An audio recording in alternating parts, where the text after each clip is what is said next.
The moment I swiped my credit card to book an escort, I had no idea I was buying a one-way ticket to either the greatest love of my life or my complete Everything feels so destruction. complicated out there. $200. That is what I But then I paid look for at one night of you, kindness. One night and where a I remember stranger would what hold me while I matters. cried over my cheating The police ex-fiancé. are already on their way. I did not and want they know romance. everything I did you not did. want to be fixed. I just wanted someone to treat me like a human being. These And he documents did. prove that He the was gentle, respected Mr. he was Cross kind, and Miss Carter he have been listened to every embezzling word I funds said from like this I actually very mattered. charity. I gave him my For too long, the ex-boyfriend's truth has ugly been green hidden. hoodie when I But spilled today, wine on his shirt. we finally have justice. I bared my soul I admit, to him. I was the one responsible for the trusted him entire completely. operation. 3 By the weeks power later, vested I in walked me, into the most I now important pronounce gala you of my husband career. and wife. You The make this host bride. announced the CEO of the I biggest love company in the you. industry, a man worth $2 billion. And when I looked up at that stage, my champagne glass shattered on the marble floor. Because standing there in a suit that cost more than my monthly rent was the escort, the man I had paid to hold me, the man who knew every secret I had ever buried. And beside me, a blonde woman leaned in and whispered 4 words that would destroy everything I had built. I know who you are. What happened next will make you question everything you think you know about trust, betrayal, and revenge. But I promise you this, by the end of this story, the people who tried to break me will wish they had never heard my name. If stories about strong women rising from the ashes speak to your soul, you are in the right place. Hit that subscribe button and turn on notifications so you never miss a story. Drop a comment telling me if you have ever trusted the wrong person, and if this story moves you, share it with someone who needs to hear it. Now, let us begin. The moment I swiped my credit card to book an escort, I had no idea I was buying a one-way ticket to either the greatest love of my life or my complete destruction. My name is Olivia Carter, and this is the story of how I lost everything, gained everything, and discovered that the man I paid $200 to hold me for one night was worth $2 billion. But I am getting ahead of myself. Let me start at the beginning, on the night when everything I thought I knew about strength, about love, about myself shattered into a million pieces. It was a Thursday evening in late October when I finally broke. Not dramatically, not with tears or screaming or any of the theatrical collapse you might expect. I simply walked into my Manhattan apartment, set my bag on the kitchen counter, and felt something inside me go quiet. The kind of quiet that comes after you have been screaming internally for so long that your soul finally gives up. I was 32 years old, senior marketing director at one of the most prestigious advertising firms in New York. I had a corner office with a view of the skyline, a closet full of designer clothes I bought to feel successful, and an apartment that cost more per month than my parents' mortgage back in Ohio. I also had not been touched by another human being in 3 months. Not a hug, not a handshake that lasted longer than professionally necessary, not even an accidental brush of shoulders on the subway because I had started taking cars everywhere just to avoid the crush of strangers. 3 months earlier, my fiancé Derek had ended our 6-year relationship, not with a conversation, not with the decency of an explanation. He ended it by moving out while I was at work and leaving a note on the kitchen counter that said, and I quote, "I found someone who makes me feel alive. I'm sorry. Please do not contact me." The someone was Jessica, my former best friend, my maid of honor. The woman I had trusted with every secret, every fear, every dream I had ever whispered in the dark. They were engaged now. I knew this because social media exists specifically to torture people in my situation.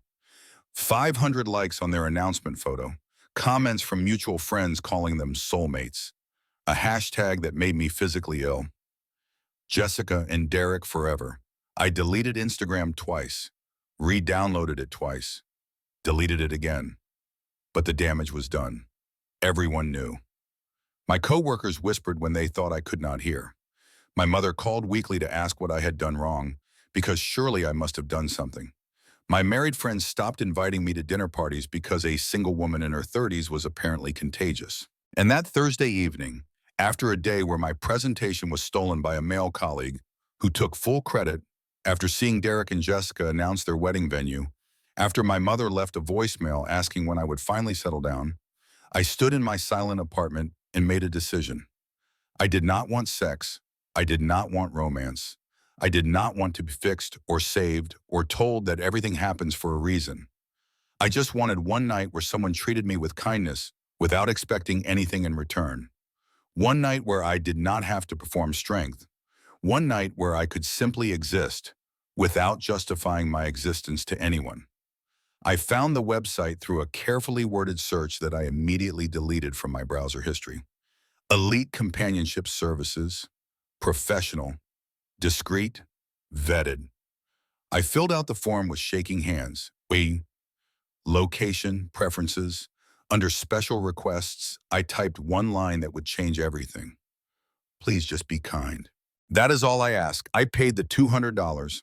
I received a confirmation email. I told myself this was practical, temporary, a business transaction with clear boundaries and no judgment. The clock on my microwave read 10:47 when the notification came through. He was on his way. I walked to the bathroom and checked my reflection. Nothing dramatic, clean hair, simple clothes, no performance. I wanted to be seen as I was that night, not as someone else's expectation of what a woman paying for companionship should look like. The knock came at exactly 11. Not loud, not impatient, just firm enough to be polite. I opened the door. The man standing there was not what I expected. He was tall but not imposing. His jacket was plain, dark, well-fitted but unremarkable. His shoes were clean but worn. There was no flashy watch on his wrist, no practiced smile designed to charm.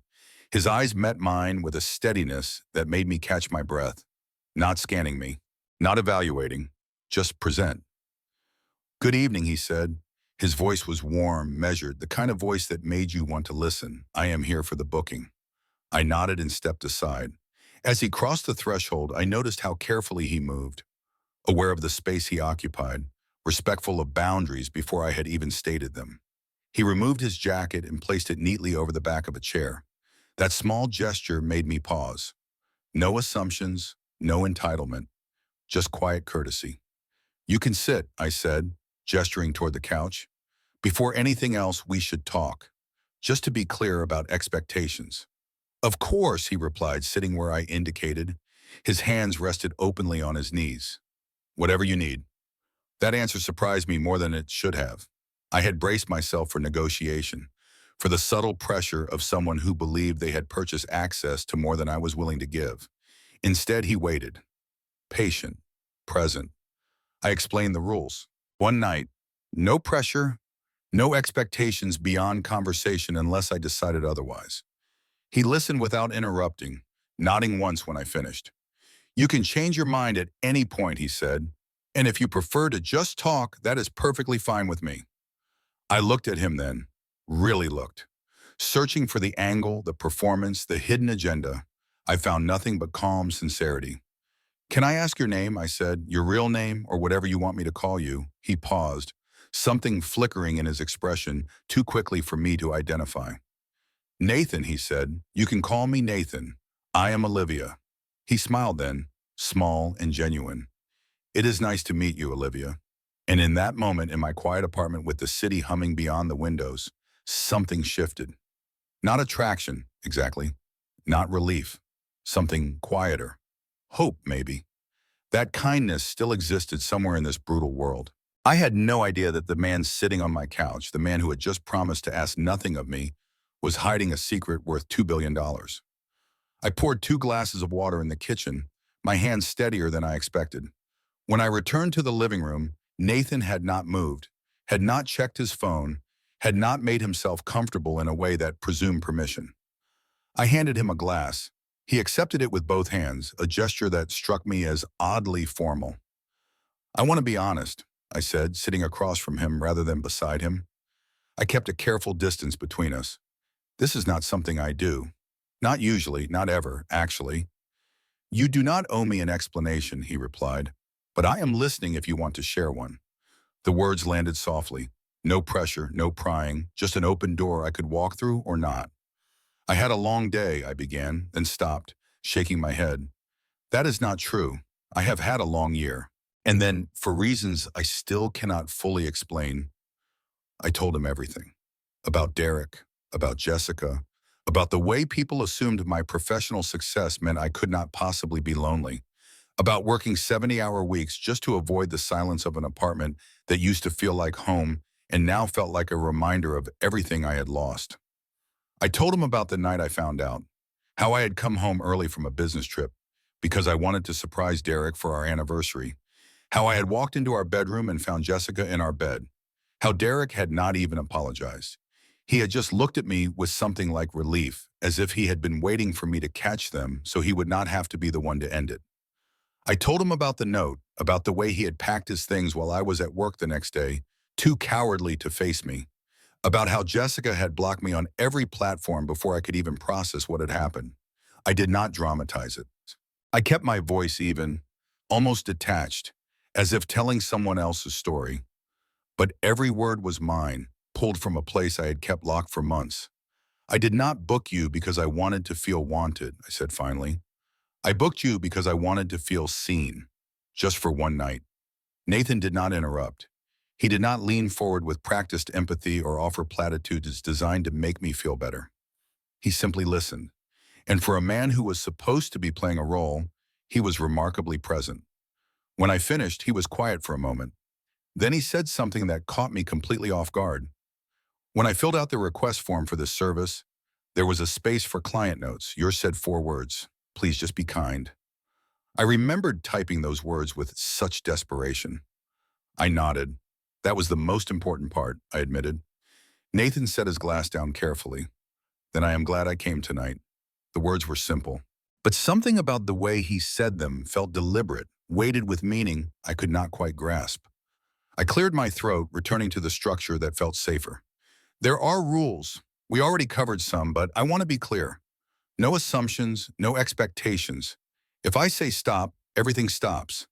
And if you decide this is not what you want, you can leave at any point. I will still pay you for your time. He met my gaze with that steady calm. I agree to all of that, and I want to add something. I raised an eyebrow. If at any point you feel uncomfortable, he said, I will be the one to leave. You will not have to ask. I stared at him. Most people would have reassured me or tried to lighten the moment with flirtation. He did neither. He treated my boundaries like something solid and real. For the first time that evening, my shoulders relaxed. We talked for hours after that, about cities and loneliness, about the strange exhaustion of performing strength when you feel like you are falling apart inside, about the people who assume they know us based on the versions we show the world. At some point, he asked me about my childhood. I told him about growing up in Ohio, about my father who had passed away when I was 16, about how I had worked 3 jobs to put myself through college because I was determined to build a life he would have been proud of. What would he think of you now? Nathan asked. The question hit harder than I expected. I think he would be proud of what I have accomplished, but I think he would be sad about how lonely I have become. Nathan nodded slowly. Sometimes the price of success is higher than we realize until we have already paid it. Is that something you know from experience? I asked. He paused, more than I would like to admit. It was the first personal thing he had shared all evening. I wanted to ask more, but something in his expression told me not to push. Somewhere around midnight, I made the mistake of reaching for the wine bottle on the counter. My elbow caught my glass, sending red wine splashing directly onto his shirt. I froze in horror. Oh my God, I am so sorry. Nathan looked down at the spreading stain on his white shirt, then back at me. His expression was unreadable for a moment. Then he laughed, not mockingly, genuinely. It is fine, he said. Honestly, it is just a shirt.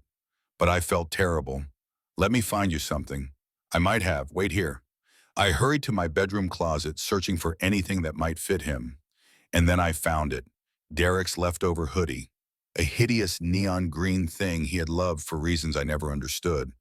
He had left it behind, probably deliberately, and I had not been able to throw it away. I returned to the living room holding it up apologetically. This is all I have. My ex left it behind. I understand if you would rather not. Nathan took the hoodie and examined it with exaggerated seriousness. This is quite possibly the ugliest piece of clothing I have ever seen. I cringed. I know. I am sorry. He pulled it on over his stained shirt. The bright green clashed with everything in my neutral-toned apartment. He looked ridiculous, but then he grinned, and suddenly he did not look ridiculous at all. You know what, he said, this might actually be the most comfortable thing I have worn in years. I laughed before I could stop myself. A real laugh, the kind that had become unfamiliar. He smiled at the sound and something in the room shifted. The tension I had been carrying all evening, all month, all year, began to loosen. We talked until 3 in the morning, about childhood dreams and adult disappointments, about the versions of ourselves we abandoned and the versions we were still trying to become. Nathan asked questions no one had ever thought to ask me, about my ambitions beyond my career, about what I would do if money were not a factor, about the last time I had done something purely because it made me happy. I realized, answering his questions, that I had spent 6 years molding myself into what Derek wanted. Smaller, quieter, less ambitious about my own dreams because he felt threatened by them. The right person does not ask you to shrink, Nathan said when I admitted this. They make room for you to expand. Those words settled into my chest like a key finding its lock. He left before dawn, exactly as promised. No lingering, no drama, just a simple goodbye at the door. Thank you, I said, for tonight. He paused in the doorway, his expression softer than it had been all night. You asked me to be kind, he said, but you were kind first. Not everyone is. Then he was gone. I stood in my apartment, the silence no longer feeling oppressive. Something had shifted, not because of romance or attraction, because for one night I had been treated with dignity, and that reminder that kindness still existed, that I was worth gentle attention, was more valuable than anything else he could have given me. I had no idea that the man in Derek's ugly green hoodie would walk back into my life 3 weeks later. And I had no idea that when he did, everything I thought I knew would come crashing down around me. The weeks following that night felt different. I woke up differently, walked into my office differently, spoke in meetings differently. I was not magically healed. Derek's betrayal still stung when I let myself think about it. The loneliness still crept in at night when the apartment got too quiet. Sometimes I would reach for my phone to text him before remembering he was not mine anymore. But something had unlocked inside me, a reminder that I was allowed to take up space, that my voice mattered, that I deserved kindness, not as a reward for being perfect, but simply because I existed. I started making changes, small ones at first, speaking up when a colleague interrupted me in meetings, setting boundaries with my mother, telling her that her weekly interrogations about my relationship status were not helpful or welcome, deleting Derek and Jessica from every platform, and resisting the urge to check their profiles. Then bigger ones. My company announced a major presentation competition. The winner would be promoted to vice president and lead our biggest account, a tech giant called Cross Tech Industries. I had never put myself forward for anything this visible. The old Olivia would have assumed she was not ready, would have waited another year, another 5 years until she felt worthy. The new Olivia submitted her name. I worked on my pitch for 3 weeks, late nights, early mornings, every detail polished until it gleamed. This was more than a presentation. This was a statement, a declaration that I was done playing small. The day of the competition, I walked into the conference room with my shoulders back and my head high. There were 6 other candidates, all men, all confident, all convinced they had already won. I went last. When I finished speaking, the room was silent, not the uncomfortable silence of failure, the stunned silence of people who had just witnessed something unexpected. I delivered the best presentation of my career, and I won. The announcement came the following Monday. Olivia Carter, newly appointed Vice President of Client Relations. My colleague Marcus, who had become my closest friend at the company, burst into my office the moment the email went out. Girl, he said, his voice loud enough to carry through half the floor. You just snatched that promotion from Brad's cold, mediocre hands. I need to call my therapist and tell her miracles are real. I laughed, the joy surprising me with its intensity. Marcus, keep your voice down. Absolutely not. He dropped into the chair across from my desk. This is a moment. We are celebrating. Dinner tonight? My treat. And before you say you have work to do, I am not asking. Marcus was 45, impeccably dressed, and had the kind of personality that filled every room he entered. He had taken me under his wing when I first joined the company, had held my hand through the Derek disaster, and had never once made me feel like a burden. Fine, I said, but somewhere quiet. I cannot handle a crowd tonight. Quiet, she says. He rolled his eyes dramatically. Fine, quiet. But we are ordering champagne, the expensive kind, the kind that costs more than my car payment at. That evening, over champagne and pasta at a small Italian restaurant, I let myself feel something I had not felt in months. Pride. Real, uncomplicated pride in myself. You know what I love about this? Marcus said, twirling his fork. You did not wait for permission. You did not apologize for wanting it. You just went after it. I almost did not, I admitted. I almost convinced myself I was not ready. The old Olivia would have, he agreed. But she is gone. Good riddance. The new Olivia walks into rooms and takes what she deserves. I raised my glass. To the new Olivia. To her, Marcus echoed. May she continue to be a problem for mediocre men everywhere. The next 2 weeks were a blur of activity. Transition meetings, strategy sessions, a new office with an even better view. I was assigned to lead the Crosstech Industries account, the company's biggest client. They were preparing to launch a new product line and needed a full marketing overhaul. Everything was falling into place. The company scheduled a gala to celebrate the new executive appointments, a chance for leadership to mingle with major clients and investors. I bought a new dress for the occasion. Emerald green, elegant, confident. The kind of dress the old Olivia would have thought was too much, too attention-grabbing. The new Olivia wore it without apology. The night of the gala, I arrived at the venue with Marcus as my unofficial +1. You look incredible, he said as we walked in, like a woman who knows exactly what she is worth. I am trying, I admitted. Still feels like a costume sometimes. Fake it until you make it, darling. That is how everyone does it, even the billionaires, especially the billionaires.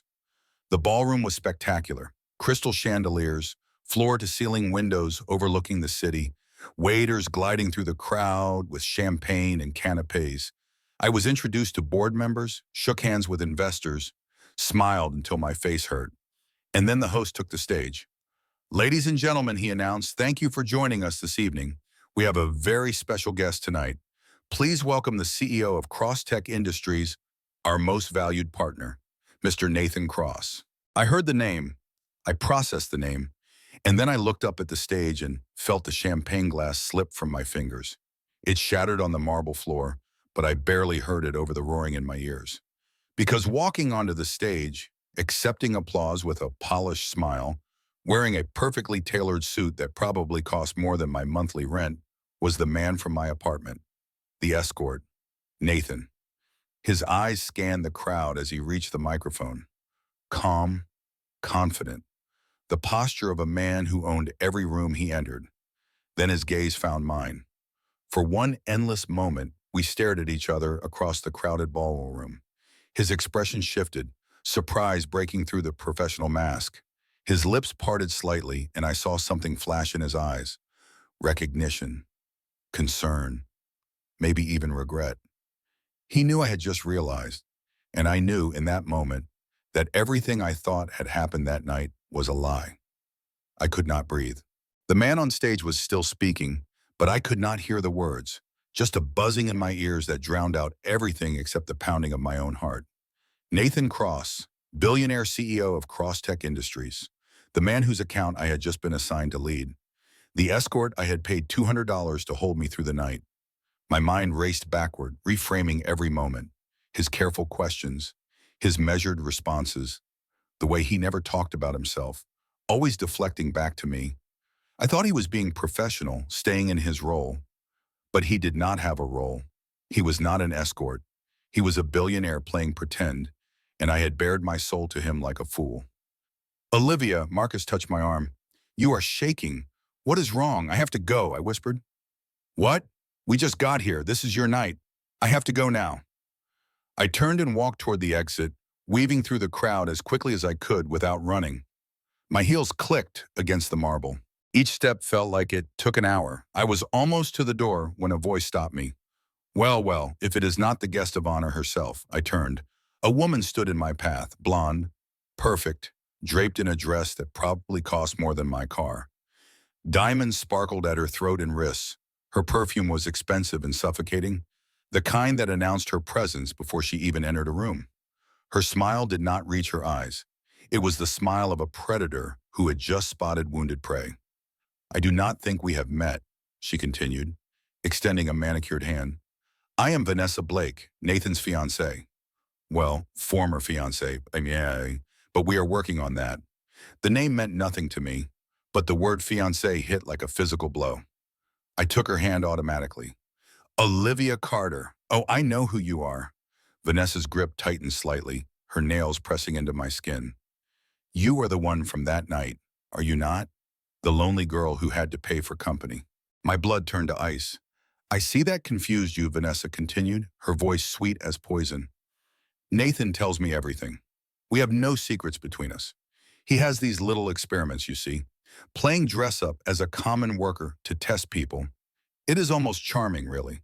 He finds broken women like you absolutely fascinating, like studying insects under a microscope." I could not speak, could not move.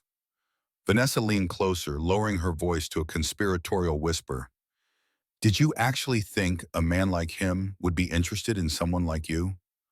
A woman who has to pay strangers just to feel human touch? Sweetie, you were a charity case. A test subject, nothing more." I felt the walls closing in. The room was too hot, too crowded, too much. Vanessa delivered her final blow with a smile that could have frozen hell. "Oh, and I mentioned your little booking to a few people here tonight. You know how fast gossip spreads in these circles. I just thought people should know what kind of woman is leading their accounts. Do not worry, I made sure everyone knows every single detail. The crying, the ugly green hoodie, all of it. Something shattered inside me. Not loudly, just a quiet crack, like ice breaking beneath too much weight. "Excuse me," I managed. I walked past her, out the door, into the cold night air.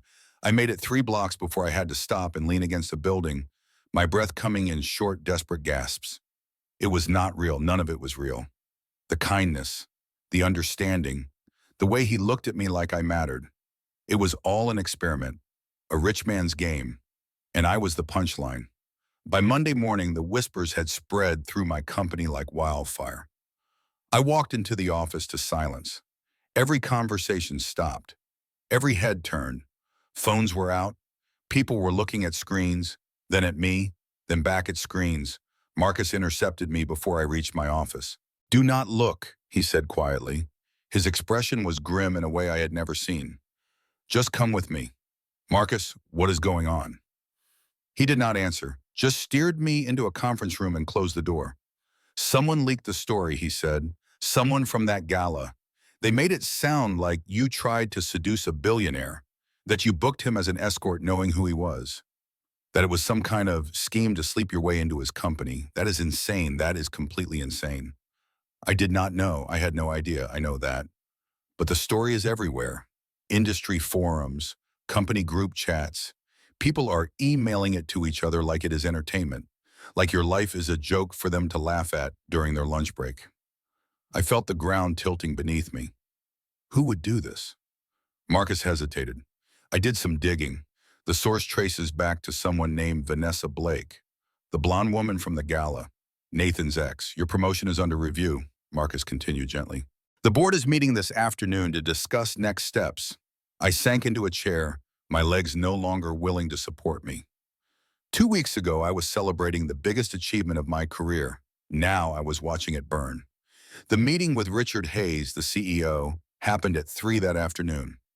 "Olivia," he said, not quite meeting my eyes, "you know I have always supported you. Your work has been exemplary. But this situation is creating problems with our clients. Crosstech specifically has requested that you not be assigned to their account." "Because of a rumor," I said flatly.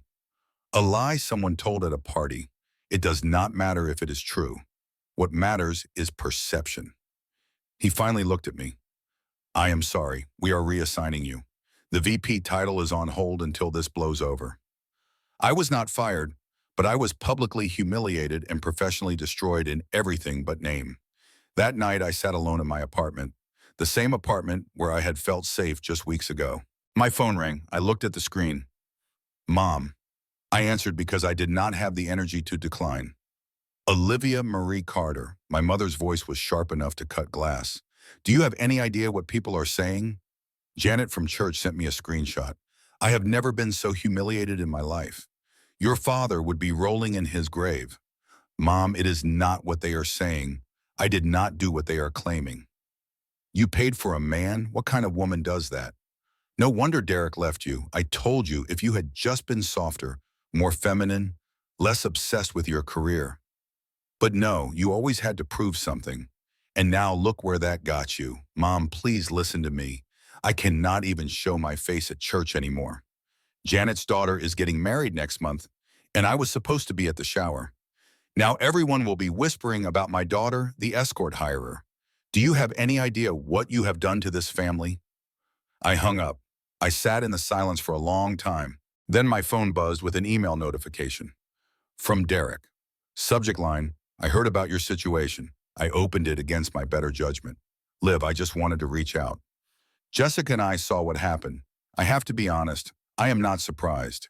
You always had issues with intimacy. That is why I had to find comfort elsewhere. Maybe this is a wake-up call for you to work on yourself. Anyway, you are welcome to come to our wedding if you want. No hard feelings. It might be good for you to see what a healthy relationship looks like. Attached was a formal invitation. Derek and Jessica, the Ritz-Carlton. 3 months from now, the same venue I had dreamed of for my wedding. I closed my laptop and stared at the ceiling. In 72 hours, I had lost my promotion, my reputation, my mother's support, and my dignity. All because I asked a stranger to be kind. I spent the next week in a fog. I went to work because I did not know what else to do. I sat in my diminished office with my diminished title and my diminished sense of self, and I did the work that was assigned to me. The whispers never stopped. The sidelong glances, the conversations that died when I walked into a room. Someone had taped a printed screenshot from the gossip forum to my office door. I found it at 7 in the morning and threw it away before anyone else arrived. The next day, there was another one. This time with a handwritten note, maybe try a dating app next time. I considered quitting, packing up my apartment and moving back to Ohio. Disappearing into the anonymity of a small town where no one knew my name or my shame. Marcus would not let me. He showed up at my apartment on Saturday morning with coffee, bagels, and a folder. I did some digging, he announced, pushing past me into the living room. And you need to see this. Marcus, I appreciate what you are trying to do, but there is nothing to dig into. I was stupid. I trusted the wrong person. End of story. Sit down. His voice was sharper than I had ever heard it. Sit down and look at what I found. I sat. He spread the contents of the folder across my coffee table. Vanessa Blake, he said, pointing to a printout. Nathan Cross's ex-fiancée. Socialite, influencer, 3 million followers on social media, and a complete fraud. I know who she is. She introduced herself before she destroyed my life. What you do not know, Marcus continued, is that this is not the first time she has done this. She has a pattern. Every time Nathan shows interest in another woman, Vanessa appears and systematically destroys her. She has done this 4 times in the last 2 years. I looked at the printouts, screenshots of social media posts, news articles, forum threads. There have been at least 3 other women, Marcus said. Same playbook every time. Rumors, public humiliation, career damage. All of them eventually gave up and walked away. One of them moved to another country. Another one had a nervous breakdown and spent 3 months in a facility. The third one, a lawyer named Sarah, lost her partnership at her firm. She is still trying to rebuild her career 2 years later. Why are you showing me this? Because you are not like them. He met my eyes. You are not going to walk away. I thought about the last week, the shame, the exhaustion, the part of me that just wanted it to be over. And then I thought about Vanessa's smile at the gala, the satisfaction in her voice as she told me I was nothing. The way she had looked at me like I was an insect she was about to crush beneath her designer heel. What else is in there, I asked. Marcus grinned, the good stuff. Turns out Vanessa's influencer empire is built on sand. 60% of her followers are bought. Fake accounts from click farms in Indonesia and Bangladesh. Her engagement rates are fraudulent. Half her brand deals are based on inflated numbers. Companies have paid her hundreds of thousands of dollars for ads that reached almost no one real. That is not all, he continued. She is broke, Olivia. Completely broke. Living off credit cards and loans against assets she does not actually own. The socialite lifestyle is a facade. The designer clothes are rented. The jewelry is borrowed. That diamond necklace she wore at the gala? It gets returned to the store every Monday morning. She needs Nathan's money. That is why she keeps coming back like a vulture circling a carcass. How did you find all this? I know people who know people. Also, I am extremely good at the internet, and I do not sleep well when my friends are being attacked by sociopaths. Despite everything, I almost smiled. There is more, Marcus said. He pulled out another sheet. I tracked down someone who used to work for Vanessa, a former assistant named Rachel. She has stories that would make your hair curl. She is willing to talk. She is willing to go on record. Why would she do that? Because Vanessa destroyed her career too. Rachel filed a police report for harassment after she left. Vanessa threatened to ruin her if she ever spoke up. She sent Rachel messages saying she would make sure Rachel never worked in this city again. Some people are just waiting for the chance to return the favor. I looked at the evidence spread across my coffee table. Ammunition. Enough to fight back. Enough to burn Vanessa Blake's carefully constructed empire to the ground. But fighting back meant engaging. It meant becoming the kind of person who played these games. I do not know if I can do this, I admitted. I do not know if I have it in me. Marcus sat down across from me. Olivia, that woman tried to annihilate you for the crime of existing in Nathan Cross's proximity. She did not care about truth or fairness. She just wanted you gone. She wanted you erased from existence like you never mattered at all, I know. So the question is not whether you can do this. The question is whether you are willing to let her win. I thought about my mother's words, about Derek's email, about the coworkers who whispered and stared. I thought about the night with Nathan. Real or not, I had been honest that night. I had let myself be vulnerable, and Vanessa had weaponized that vulnerability against me. No, I said finally, I am not willing to let her win. Good. Marcus gathered the papers back into the folder. Because you are not alone in this. I have already started reaching out to some journalist contacts, people who cover influencer fraud, people who love nothing more than exposing a fake. And trust me, honey, they are going to have a field day with Vanessa Blake. Marcus, you could get in trouble. If anyone finds out you are helping me. Let me worry about that. He stood, straightening his jacket. Besides, this is the most excitement I have had in years. I refuse to miss it. I walked him to the door. Marcus, thank you, I mean it. He paused in the doorway. You asked me once why I took you under my wing when you first joined the company. I never really answered. I remember. It is because you remind me of someone, he said quietly. My younger sister. Someone who was thrown away by people who should have protected her. I could not help her then, but I can help you now, and I will not let another woman be destroyed by someone like Vanessa Blake. Not while I am still breathing. He left before I could respond. That night, alone in my apartment, I opened the folder again. I studied Vanessa Blake's carefully constructed facade, her lies, her patterns, her vulnerabilities. And for the first time since the gala, I felt something other than despair. I felt determined. 3 days later, a courier arrived at my apartment. I signed for the package, expecting documents from work.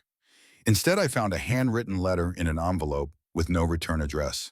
The handwriting was precise, elegant, the kind of penmanship that came from expensive private schools and old money expectations. I opened it. Olivia, I learned what happened at the gala. I had no idea Vanessa would be there or what she would do.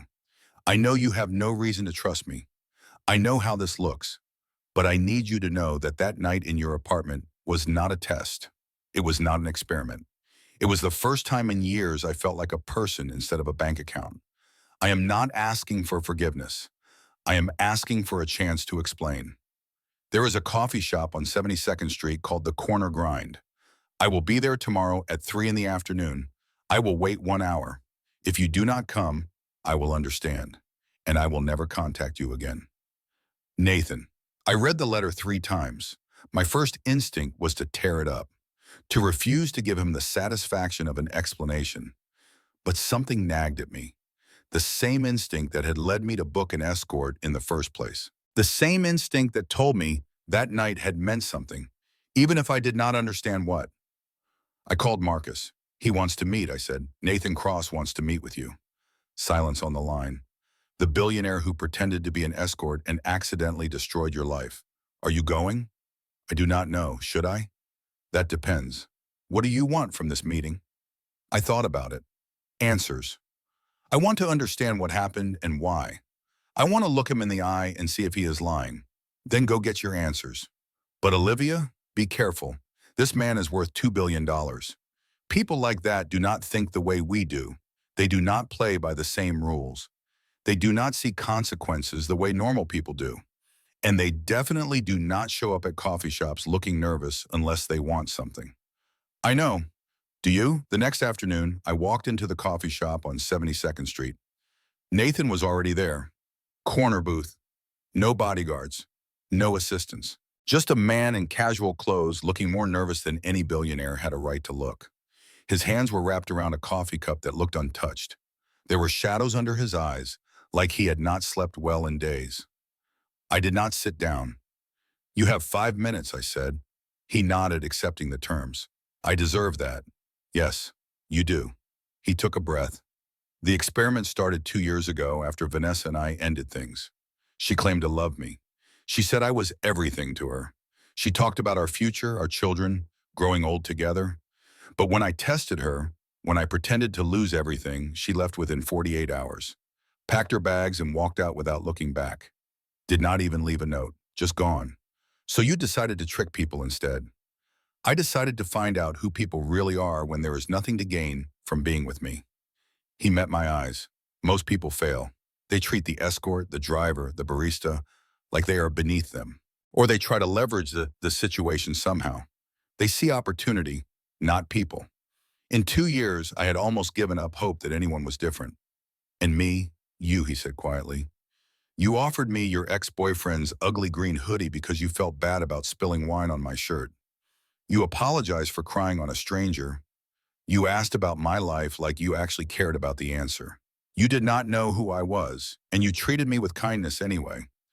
You were the first person in 2 years who made me believe that kindness still exists. That does not excuse lying. No, it does not. He leaned forward slightly. I should have told you who I was that night. I should have protected you from what happened. I failed and I am sorry. I am more sorry than I have ever been about anything in my life. Sorry does not give me my promotion back, I said. Sorry does not undo what everyone thinks of me. Sorry does not erase the screenshots my mother received from her church friends. I know. That is why I am not asking you to forgive me. I am asking what I can do to make this right. I stared at him. This was not what I expected. No justifications, no deflections, just accountability. I sat down across from him. I need to know something first. Did you send Vanessa to that gala? No, his response was immediate. I had no idea she would be there. She has contacts everywhere. Someone on the guest list probably told her about you. She took matters into her own hands. Why would she do that? Why does she care who you spend time with? Because she is terrified of you, he said. Because in 2 years, you are the first person I have not been able to stop thinking about. She knows that, and she will do anything to eliminate the threat. Anything to keep her path back to my money clear. She has done this before. 3 times. I did not know until recently. I thought those women just left because they did not want to deal with the complications of dating someone like me. I did not know Vanessa was destroying them behind my back. I processed this. The folder Marcus had given me. Vanessa's pattern of destruction. It all aligned. There is something you should know, I said. I have evidence. Against Vanessa. Enough to expose her entire operation. Nathan's expression sharpened. What kind of evidence? Fraudulent followers. Fake brand deals. A history of systematically destroying women who get close to you. I have testimony from a former assistant who is willing to go on record. I have financial documents that show she is completely broke. He was silent for a long moment. If you release that, he said finally, she will retaliate. She has nothing left to lose. She will burn everything down trying to take you with her. I know. I held his gaze. But I am tired of being a victim. I am tired of hiding. I am tired of letting people like her win. I am tired of being the one who disappears quietly. What do you want from me? Nathan asked. I had thought about this. All night I had thought about this. Your resources, I said, your connections. Help me take her down. Not for revenge, for justice. For every woman she has destroyed before me. For Sarah and Rachel and all the others who had to rebuild their lives because of her. He studied me, the same careful observation I remembered from that night in my apartment. But something was different now. There was respect in his eyes. And something else, something that looked almost like admiration. Then he nodded. All right, he said, I will help. Whatever you need, whatever it takes. I owe you that much. I owe you more than that. I did not smile. I did not thank him. This was not forgiveness. This was an alliance of necessity. But as I walked out of that coffee shop, I felt something I had not felt in weeks. Control. The next 2 weeks were a blur of strategy and execution. Nathan provided resources, investigators, lawyers, media contacts who specialized in exposing fraud. I provided the direction, the evidence Marcus had gathered, the testimony from Vanessa's former assistant.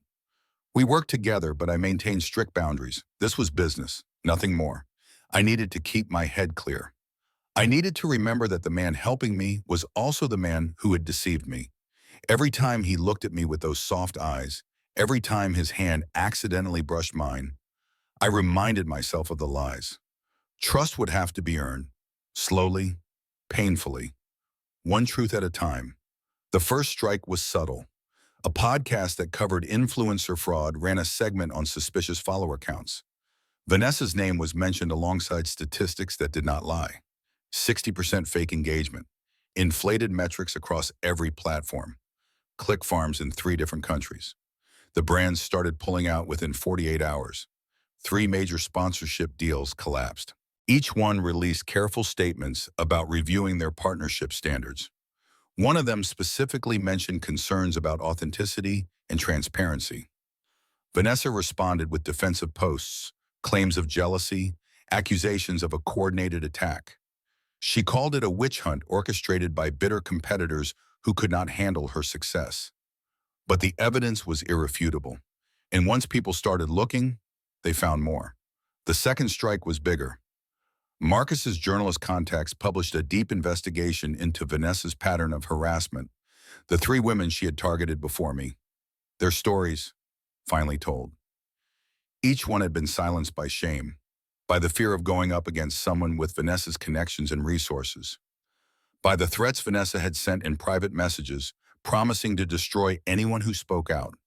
But now they were not alone. Now they had each other. And they had proof. The article went viral. Not because of scandal alone, but because of the pattern it revealed. A systematic destruction of women who threatened Vanessa's claim on Nathan Cross and his fortune. Screenshots of threatening messages. Bank records showing payments to gossip bloggers. A timeline that made her campaign of terror undeniable. The tide turned. People who had whispered about me started whispering about Vanessa instead. The same industry forums that had spread rumors about my supposed schemes now dissected her fraud. Comment sections filled with women sharing their own stories of being targeted by influencers like her. The hashtag Justice for Olivia started trending. My company quietly restored my VP position. A formal statement cleared my name. Richard Hayes called me into his office. I owe you an apology, he said, looking uncomfortable. We should have handled this differently. We should have investigated before we reacted. Yes, I agreed. You should have. He cleared his throat. The Crosstech account is yours again, if you want it. I thought about it for exactly 3 seconds. I will let you know, I said, and walked out. That evening, Nathan and I met at the same coffee shop, our unofficial headquarters for the past 2 weeks. It is working, I said, allowing myself a small moment of satisfaction. Her empire is crumbling. Everything she built on lies is turning to dust. You did this, he said. Not me. I just provided support. I could not have done it alone. He was quiet for a moment. Oh, Olivia, I know we agreed this was business, but I need you to know that what I feel for you is not business. I looked at him, the face I had trusted that night in my apartment, the face that had lied to me. I do not know what I feel, I admitted. I do not know if I can trust you. I understand, he said, and I will wait. However long it takes, I will prove myself to you. Not with words, with actions. For the first time since the gala, I allowed myself to believe that maybe, possibly, something real existed beneath all the deception. I did not say this out loud. Instead, I said, "We are not done yet. Vanessa will not go down without a fight. A cornered animal is the most dangerous kind, and she has nothing left to lose." "I know." He met my eyes. "Whatever comes next, I'm with you," I nodded. It was not forgiveness, but it might have been the beginning of something else. The night everything changed started like every other night of the past month. Nathan and I attended a charity gala together, our first public appearance since the scandal broke, a statement to the world that we stood united against the lies that had been spread about us. I wore white, simple, elegant, a deliberate contrast to the darkness that Vanessa had tried to wrap around me. Nathan could not take his eyes off me. "You look incredible," he said as we walked in. "I know," I replied. And for the first time, I actually believed it. The evening was perfect. Champagne and laughter. Supporters who had watched my transformation from victim to victor.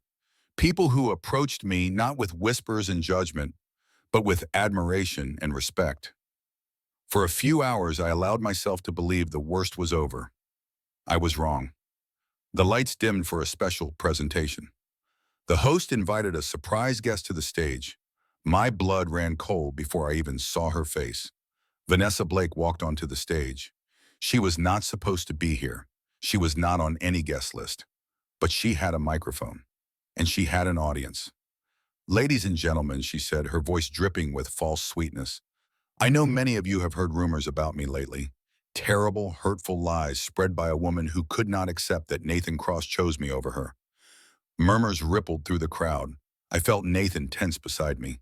His hand found mine and squeezed tight, but even that small comfort could not stop my heart from racing. "But tonight," Vanessa continued, "I want to share the real story. The story of how Olivia Carter stalked Nathan, manipulated him, and tried to extort him for money." She held up papers, printed evidence that I had never seen before. "I have emails," she announced. "Proof that Olivia threatened to expose Nathan's secret activities unless he paid her.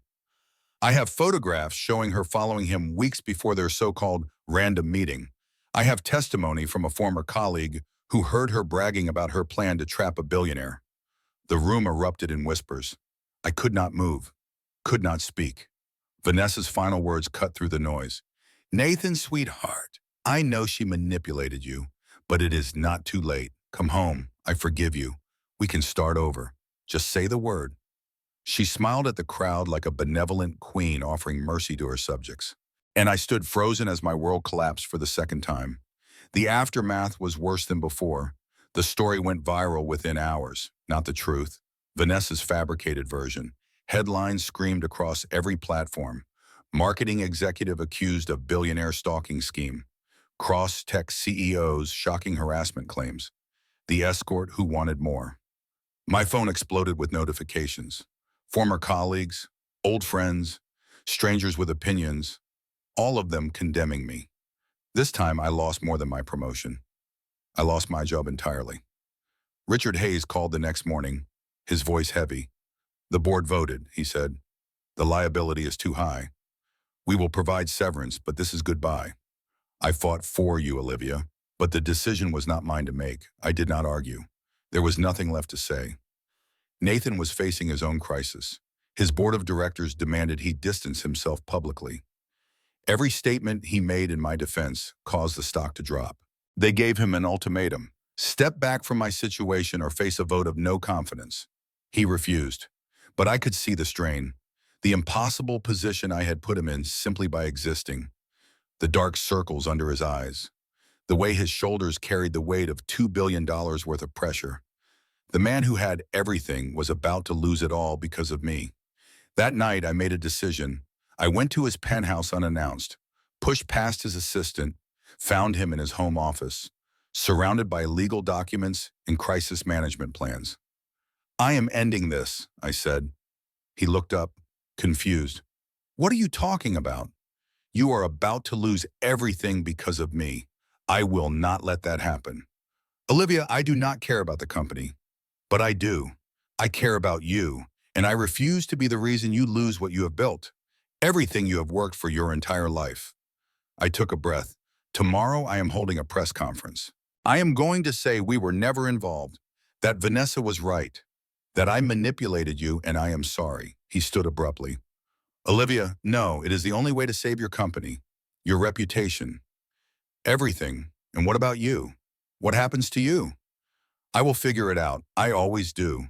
I have rebuilt before. I can rebuild again. But I cannot rebuild knowing I destroyed you in the process. That is a weight I refuse to carry. I turned to leave. His voice stopped me at the door. You would sacrifice everything to protect me? I looked back at him. Yes, I said simply, because that is what you do for someone you love. The word hung in the air between us. I had not meant to say it, but it was true. I left before he could respond. I spent the night preparing my statement, the lie that would save him and destroy me completely. I told myself it was worth it. The press conference was scheduled for 10 in the morning. I arrived at 8, a small conference room in a modest hotel, all I could afford on short notice. A handful of journalists sat waiting, cameras ready to capture my confession. I stood at the podium, my prepared statement in trembling hands. The words blurred through my tears. I had read them so many times the night before that I had memorized every lie I was about to tell. I thought about Nathan, about the company he had built, about the future he deserved. I opened my mouth to speak, and then the doors burst open. Nathan walked in first. Behind him came his entire legal team, 2 people in FBI jackets, and inexplicably, Marcus. This press conference is over, Nathan announced. His voice filled the room with authority I had never heard from him before. Or rather, it is just beginning. He walked to the podium, gently moved me aside. His hand lingered on my arm for just a moment, and in that touch I felt everything he could not say. My name is Nathan Cross, he said to the assembled journalists, and I am here to present evidence that will prove Olivia Carter is completely innocent, and that Vanessa Blake has committed multiple federal crimes including fraud, defamation, and witness tampering. The room exploded with questions. Nathan raised his hand for silence. Over the past 72 hours, my legal team has conducted a comprehensive investigation. What we found is irrefutable. He nodded to one of the FBI agents who began distributing folders to the journalists. Digital forensics proved that every email Vanessa presented was fabricated. Analysis shows they were created less than 48 hours before the gala. The metadata does not match Olivia's devices or accounts. They were created on a computer registered to Vanessa Blake herself, he continued. Bank records show Vanessa paid 3 individuals to provide false testimony. We have traced the payments. We have their signed confessions. They have agreed to cooperate with federal investigators in exchange for reduced charges. The journalists were scribbling furiously, but the most damning evidence, Nathan said, came from Vanessa herself. He pulled out his phone and pressed play. The recording filled the room. Vanessa's voice, clear and unmistakable. Of course I made it up. That pathetic woman was going to ruin everything. You were supposed to be mine, Nathan. I spent years waiting for you. I was not going to let some nobody steal you. Those emails took me 2 hours to fabricate. The witnesses, $100,000 each. Money well spent if it gets rid of her. The recording continued. More confessions, more admissions. An entire criminal conspiracy laid bare in Vanessa's own words. I obtained this recording last night, Nathan said when it ended. I went to Vanessa's apartment wearing a wire. I pretended I was considering reconciliation. She confessed everything. She was so confident that she had won that she did not even try to hide it. He looked directly at me. Olivia Carter is not a criminal, he said. She is a victim. She is the bravest woman I have ever known. And I will spend the rest of my life making sure the world knows that. The press conference erupted. Questions flew from every direction. Cameras flashed. The journalists who had come to witness my confession were now witnessing Vanessa's destruction. Marcus appeared at my side. Girl, he said, we have got to work on your communication skills. You were about to fall on a sword for a man who had already saved you. I was crying. I did not care who saw. He did this, I managed. He actually did this. He loves you. Marcus shrugged like it was obvious. That man has loved you since the night you put him in an ugly green hoodie. Anyone with eyes could see it. Except apparently you. 3 hours later, Vanessa Blake was arrested. The footage played on every news channel. Her face, pale and shocked, as officers led her away in handcuffs. The designer dress she had worn to her fabricated press conference, now wrinkled and stained with tears. She screamed at the cameras that this was all a mistake, that she was the real victim. No one believed her. Marcus watched it from my apartment, where we had gathered to decompress. And that, he announced to the room, is what we call karma, delivered overnight with express shipping. Prime membership not required. I laughed through my tears. Nathan sat beside me, closer than he had been in weeks. I thought I was saving you, I said quietly. He took my hand. You were. You were willing to give up everything to protect me. You did the same thing. He smiled. I guess we are both terrible at letting the other person sacrifice themselves. I guess we are. The charges against Vanessa were extensive. Wire fraud, defamation, conspiracy, witness tampering, filing false reports, making false statements to federal investigators. She faced up to 15 years in federal prison. The company that fired me issued a public apology. They offered me my job back with a 40% raise and a corner office on the executive floor. I declined. I walked into Richard Hayes' office one last time. I appreciate the offer, I said, but I have learned something. I do not want to work somewhere that threw me away the moment I became inconvenient. I deserve better.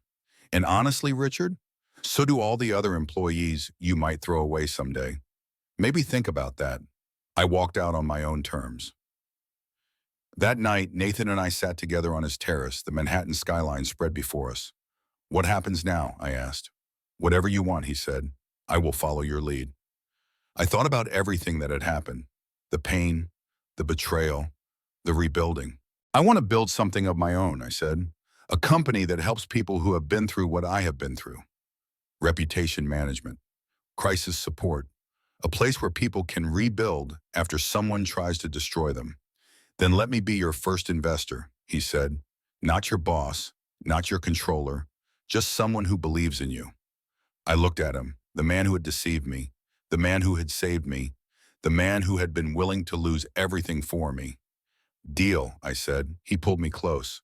For the first time in months, I let myself rest. 3 months later, I received an invitation. Derek and Jessica's wedding, the Ritz-Carlton, the venue I had once dreamed of for my own happily ever after. Derek had sent it before my vindication, before Vanessa's arrest, before the world learned the truth. He probably expected me to stay home, humiliated and broken. Instead, I decided to go. Not for revenge, for closure. I wore red, not white. I was not petty. But red was definitely a choice. A floor-length gown that hugged every curve. The kind of dress that made people stop and stare. Marcus insisted on being my plus one. I cannot believe we are doing this, he said as we approached the venue. I feel like I am in a heist movie. Ocean's 11, but make it fashion. We are not doing anything, I said. We are just attending. Girl, you are wearing revenge red to your ex's wedding. This is absolutely a heist. The ceremony was over by the time we arrived.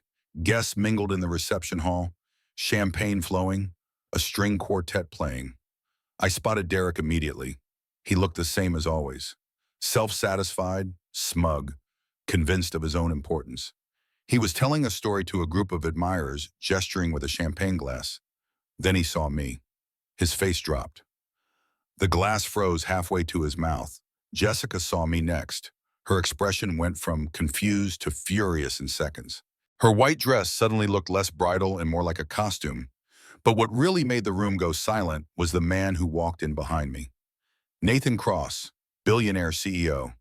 The man whose name had been in every headline for the past month. The man everyone in the room had heard of but never expected to see in person. The whispers started immediately. Is that Nathan Cross? The Nathan Cross. Wait, is that his girlfriend? The one from the scandal? Derek approached us, clearly trying to regain control of his own reception.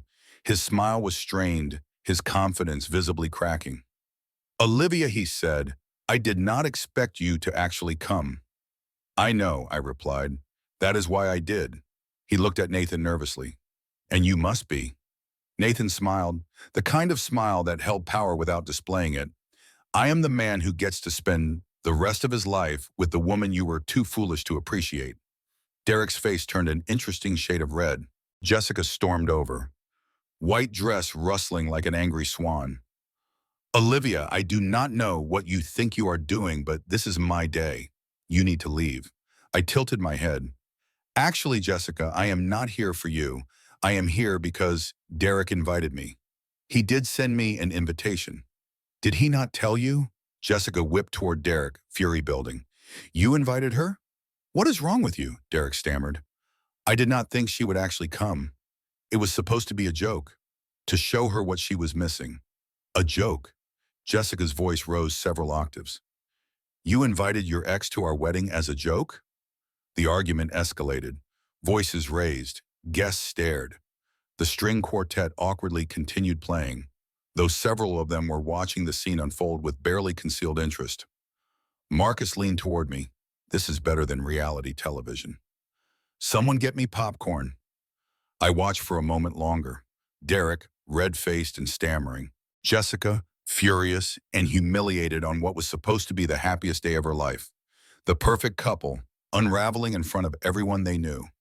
I felt nothing. Not satisfaction, not revenge, just peace. I took Nathan's arm. You know what? I said, loud enough for the nearby guests to hear. I think we have seen enough. Congratulations to you both. You truly deserve each other. We walked out. Behind us, Derek and Jessica's argument continued, their perfect day crumbling around them. Marcus caught up to us outside. That, he declared, was art. Pure, unfiltered art. I am going to remember this moment for the rest of my life. 6 months after that night, I launched my own marketing consultancy, Carter and Associates, focused on small businesses and women-owned startups, reputation management, crisis communication, helping people rebuild after others tried to tear them down. Nathan was my first investor. True to his word, he never tried to control or direct. He believed in me, and he showed it by trusting me to succeed on my own terms. I hired Marcus as my head of operations. I finally get to work for someone who appreciates my genius, he said. I appreciate your loyalty, I replied. Your genius is still under review. The company grew faster than I had expected. Within 6 months, we had turned down 3 acquisition offers. Our client list included Fortune 500 companies and small businesses alike. We had helped dozens of people rebuild their reputations after unfair attacks. I was building something real, something mine. 1 year after the night that started everything, Nathan took me to the rooftop of his building. The Manhattan skyline stretched before us, millions of lights twinkling in the darkness. Olivia Carter, he said, getting down on one knee. When I walked into your apartment that night, I thought I was testing you. But you were testing me. You showed me that kindness is not weakness, that trust is not naivety, that love is not about control. It is about choosing someone every single day, even when it is hard. He opened a small box. Inside was a ring, simple, elegant, not the biggest diamond, because he knew I did not care about that. I am not asking you to need me, he said. I am asking you to let me stand beside you. Through everything. Will you marry me? I pulled him to his feet. Yes, I said, but I have one condition. What is that? You have to wear Derek's ugly green hoodie at the wedding. He laughed, the sound echoing across the rooftop. Deal. Our wedding was small, intimate, on a beach at sunset. I walked down the aisle in a simple white dress. No pretense, no performance, just me, finally comfortable in my own skin. Nathan waited at the altar wearing a perfectly tailored tux with a green pocket square. His compromise. Marcus officiated. Because of course he did. We are gathered here today, he announced, to witness what I can only describe as the most dramatic, chaotic, emotionally exhausting love story I have ever been part of. And I have watched all 9 seasons of a certain medical drama. Laughter rippled through the small crowd. Looking back, Marcus continued, more seriously now, I think the real story here is not about a billionaire or an escort or a scandal. It is about a woman who refused to let the world define her, who fought for herself when no one else would, who proved that kindness is not weakness, It is the bravest thing any of us can be. He looked at me. Olivia, you taught me that real strength is not about never falling. It is about getting up every single time. And Nathan, you taught me that real love is not about grand gestures. It is about showing up every day, even when it is hard. He smiled. I now pronounce you partners in crime, chaos, and hopefully many years of happiness. You may kiss the bride. Nathan pulled me close. I love you, he whispered. I know, I replied. I love you too. The last thing I remember from that day is the sunset painting the sky in shades of gold and pink, Nathan's hand in mine, and the absolute certainty that I was exactly where I was supposed to be. Vanessa Blake was convicted on all charges.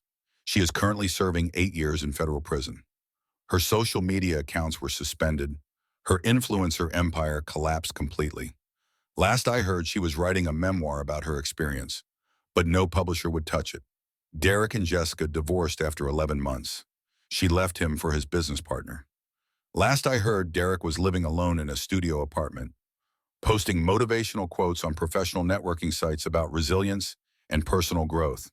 The irony was not lost on me. My mother eventually came around. She attended the wedding. She did not cry, but she held my hand after the ceremony and whispered something she had never said before. Your father would be proud.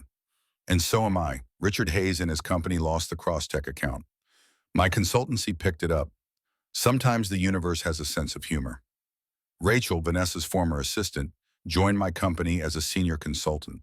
She helps other victims of workplace harassment rebuild their careers. She is thriving. Sarah, the lawyer Vanessa had destroyed, returned to her partnership. She sends me a thank you card every Christmas. On our first anniversary, Nathan and I returned to my old apartment, the same apartment where everything began. We stood in the empty living room, the new tenants not yet moved in. Do you remember what you wrote on that booking form? Nathan asked. Please just be kind, I said. 4 words. He nodded. I almost did not come that night. I had almost given up on people. Almost convinced myself that everyone was just looking for something to gain. What changed your mind? Your request, he said. Those 4 words. They reminded me that kindness still exists, that it is worth looking for, that one person can change everything. I leaned into him. I used to think strength meant never needing anyone, I said, never asking for help, never being vulnerable. And now I know that real strength is knowing when to fight, when to walk away, and when to let someone in. He kissed me gently. I booked an escort for one night, I said. I expected nothing, he smiled.